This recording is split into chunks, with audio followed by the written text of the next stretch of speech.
La délégation camerounaise ici à Marrakech a rencontré ABD Asremo, qui est Selassie, qui est le directeur du département Afrique du Fonds monétaire international. Il est responsable des opérations et des relations du FMI avec les 45 pays au sud du Sahara, parmi lesquels bien sûr le Cameroun. Et nous avons à présent le grand honneur de recevoir son Excellence Louis-Paul Motazé, ministre camerounais des Finances. Excellence, merci de nous faire l'honneur d'accepter cette interview ici à Marrakech.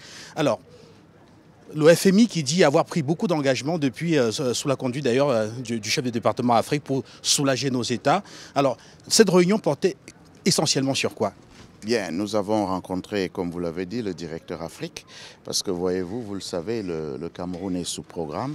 Nous sommes dans une situation assez particulière, c'est-à-dire que nous allons vers la fin du programme actuel qui s'achève en mi-2024, au milieu de l'année prochaine.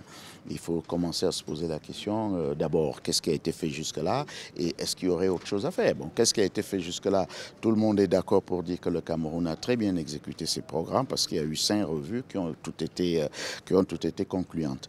Maintenant, le Cameroun est aussi dans un ensemble. Ça s'appelle la CEMAC. Et d'ailleurs, avant cette réunion, nous avons eu une réunion, toujours avec le FMI, mais maintenant avec toute la CEMAC. Et il apparaît clairement que les efforts qui sont faits par le Cameroun devraient l'être aussi par les autres États. Et qu'en tout état de cause, si le Cameroun arrête ses efforts, ça risque de plomber le programme et la situation de toute la sous-région. Maintenant, ça doit être quoi, ces efforts que le Cameroun doit continuer de faire, essentiellement la discipline. Parce que nous sommes dans un contexte tout à fait particulier. Nous n'avons pas beaucoup de marge en matière de dette, nous n'avons pas beaucoup de marge, mais comme les conditions sont extrêmement difficiles, le prix du pétrole est en train d'augmenter. Avec, quand je dis le prix du pétrole, avec le fait que peut-être les subventions au prix du carburant doivent aussi augmenter. Et si ces subventions augmentent, avec quoi on va le payer si on ne peut pas s'endetter, ou alors si on doit s'endetter moins, peut-être avec un relèvement de ce qu'on appelle les recettes internes ordinaires, c'est-à-dire les impôts. Et là, un gros travail est en train de se faire. Nous avons été félicités pour cela parce que malgré la conjoncture, les recettes fiscales augmentent, les recettes douanières augmentent. Au niveau du gouvernement, nous travaillons de plus en plus vers ce qu'on appelle les recettes non fiscales qui ont un potentiel extrêmement important, pouvant les amener d'ailleurs pas loin du niveau des recettes douanières. Donc ça veut dire qu'un gros travail de discipline doit être fait. Je crois que tout ce qu'on a dit, ça tourne autour de ça.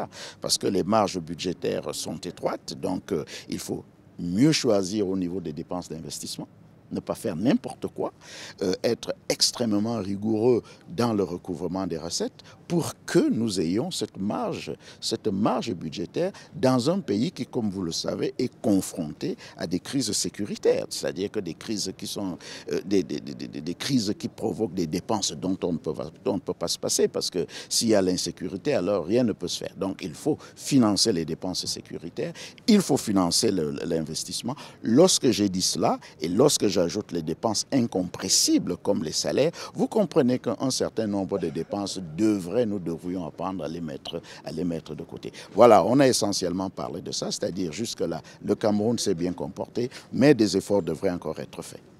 Alors, Excellence, quand on entend, c'est la dernière question, quand on entend Fonds monétaire international, beaucoup pensent que le social va encore souffrir. On sait qu'il y a des enseignants, par exemple, qui demandent des choses. On sait que vous avez des contraintes qui naissent notamment avec des mouvements syndicaux. Est-ce qu'on devrait s'inquiéter au terme d'une rencontre comme celle-ci? Est-ce que vous allez davantage visser, parce que vous parlez de restrictions notamment?